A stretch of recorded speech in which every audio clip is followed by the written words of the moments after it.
ସୁନ୍ଦରୀ ତରୁଣୀର ରୂପ ସୌନ୍ଦର୍ଯ୍ୟରେ ଭୁଲି ତା ଜାଲରେ ଛନ୍ଦି ହୋଇ ତାକୁ ପ୍ରେମିକା ପତ୍ନୀ ବନାଇଲେ ନିଜର ସୁଖ ଶାନ୍ତି ହରାଇବାକୁ ପଡ଼ିପାରେ।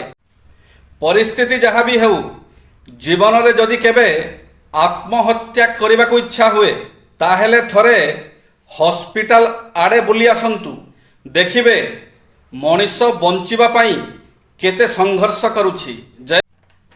ପ୍ରେମ ଆଉ ଅହଙ୍କାର ଭିତରେ କେବଳ ଏତିକି ପାର୍ଥକ୍ୟ, ପ୍ରେମ ତ ସବୁବେଳେ କ୍ଷମା ମାଗିବାକୁ ହିଁ ପସନ୍ଦ କରିଥାଏ, ଆଉ ଅହଙ୍କାର ସବୁବେଳେ କ୍ଷମା ଶୁଣିବାକୁ ହିଁ ପସନ୍ଦ କରିଥାଏ।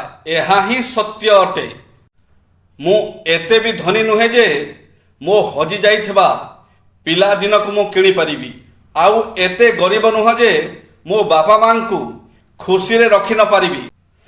ଚରିତ୍ର ଠାରୁ ବଡ଼ ସଂସ୍କାର ନାହିଁ, ଭଲ ପାଇବା ଠାରୁ ବଡ଼ ତ୍ୟାଗ ନାହିଁ, ଅକାଳ ମୃତ୍ୟୁ ଠାରୁ ଭଲ ମୃତ୍ୟୁ ନାହିଁ, କ୍ଷମା ଠାରୁ ଭଲ ପଣ ଆଉ କିଛି ନାହିଁ, ପରିବାର ଠାରୁ ବଡ଼ ମନ୍ଦିର ନାହିଁ, ଚରିତ୍ର ଠାରୁ ବଡ଼ ବ୍ୟକ୍ତିତ୍ୱ ନାହିଁ, ବନ୍ଧୁ ଠାରୁ ବଡ଼ ଶକ୍ତି ନାହିଁ, ମା ବାପାଙ୍କ ଠାରୁ ବଡ଼ ସ୍ନେହ ନାହିଁ। ଜୟ ଶ୍ରୀ ଜଗନ୍ନାଥ।